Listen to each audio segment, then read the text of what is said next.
A woman burst into the operating room with a gun, completely ignoring the patient being resuscitated. She glanced at the brain CT scan on the wall, then immediately shot the patient dead, saving everyone the trouble of continuing treatment. You wouldn't have been able to save him anyway. A tumor already invaded the cortex on the right side of the spine.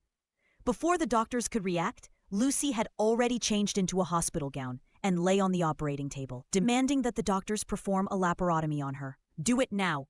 The doctor, whose life was threatened, could only obey and cut open the woman's abdomen, extracting half a packet of blue contraband. It turned out that a few days earlier, she had been sold by her boyfriend to a criminal gang. When she woke up, she found a wound on her abdomen.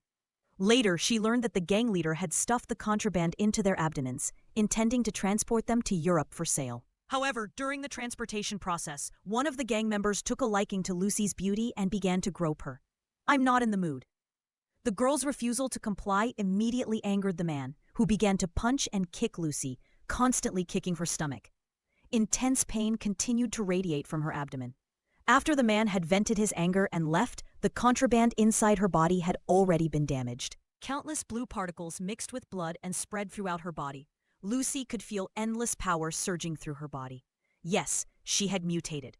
Her brain had been developed to 20% of its potential, and she had completely transformed into a different person. When the henchman reappeared and tried to touch Lucy again, she exerted her strength and knocked him unconscious. She then easily obtained the key and unlocked the handcuffs, but she didn't flee.